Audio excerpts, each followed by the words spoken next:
Saudara Presiden Joko Widodo pagi ini memanggil sejumlah menteri ke istana untuk menggelar ratas tentang persoalan pembangunan Rempang Eco City di Rempang, Batam.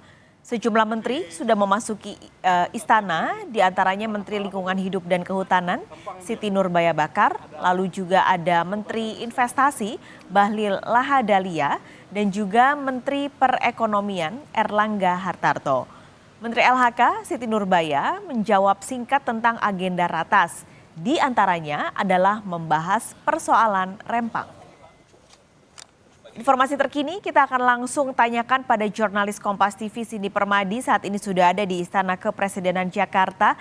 Cindy, yang menjadi agenda pembahasan di ratas selain tadi ada Rempang, apa saja? Iya, yang jadi fokus memang salah satunya itu, yang secara umum memang adalah soal pengembangan Rempang Eco City, tapi kalau secara khusus ini masih belum dibocorkan oleh menteri-menteri yang tadi hadir sejak sekitar pukul setengah 10 atau jam 10 pagi tadi. Tadi Menteri LHK Siti Nurbaya juga yang sudah mengkonfirmasi kalau salah satunya adalah soal Rempang, kemudian juga Menteri Investasi Bahlil Lahadalia hanya menjanjikan kalau akan membeberkan apa saja yang jadi pembahasan antara Menteri Kabinet Indonesia Maju dengan Presiden Joko Widodo hari ini pasca digelarnya ratas.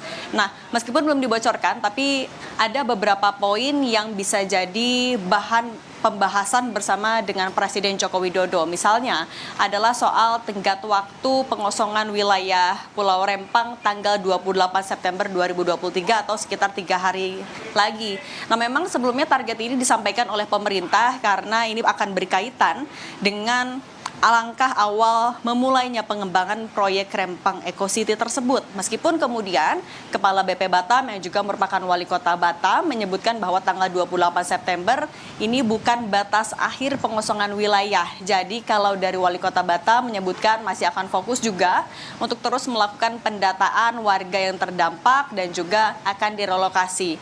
Kemudian yang juga terkait dengan penanganan Rempang yang tidak menutup kemungkinan bisa dibahas dalam ratas adalah soal temuan Komnas HAM yang sudah melakukan tinjauan langsung selama beberapa hari kemarin.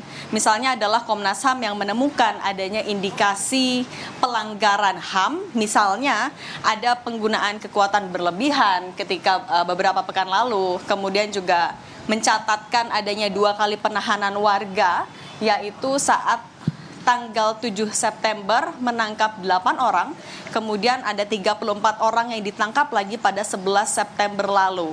Juga adanya penggunaan gas air mata yang tidak terukur sehingga menyebabkan korban. Ini adalah beberapa temuan Komnas HAM yang tentunya nanti masih perlu dilakukan pendalaman lagi. Tapi sekali lagi tidak menutup kemungkinan ini juga bisa dibahas karena Presiden Joko Widodo sebelumnya beberapa pekan lalu sudah pernah menegaskan kalau dalam penanganan kasus Rempang tidak boleh ada langkah represif dari aparat. Presiden Joko Widodo juga saat itu sudah menelpon langsung Kapolri Jenderal Polisi Listio Sigit Prabowo yang menyebutkan kalau masalah Rempang ini harus diselesaikan dengan baik, komunikasi yang baik. Jadi pemerintah juga menampung apa saja keinginan dari masyarakat, kemudian juga sekaligus mensosialisasikan apa yang akan dibangun oleh pemerintah. Beberapa poinnya juga adalah soal ganti rugi, dijelaskan sejelas-jelasnya dengan harga yang terbaik, kemudian kalau lokasinya tidak cocok dikomunikasikan lagi. Beberapa hal yang juga sudah disampaikan oleh pemerintah kepada masyarakat Rempang karena sebelumnya Presiden Joko Widodo sudah menunjuk Menteri Investasi Bahlil Lahadalia untuk menyelesaikan kasus itu, dan juga pada pekan lalu Menteri Investasi melakukan rapat koordinasi bersama dengan Menteri ATR, kemudian juga dengan Mendagri di Rempang, dan beberapa poinnya adalah misalnya 17.000 hektar lahan di Pulau Rempang ini memang akan dijadikan kawasan industri, perdagangan, hunian, dan pariwisata yang terintegrasi. Di tahap pertama ini nantinya investor asal Tiongkok sudah menggelontorkan dana untuk membangun pabrik kaca dan solar panel.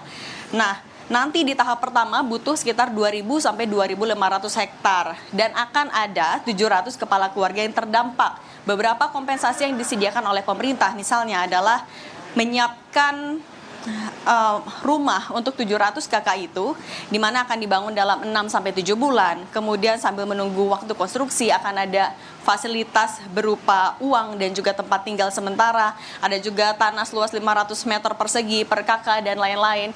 Ada kompensasi yang sebenarnya sudah disiapkan. Tapi sekali lagi, yang masih ditekankan juga oleh pemerintah adalah komunikasi. Karena sampai saat ini masih ada warga Rempang yang juga menolak.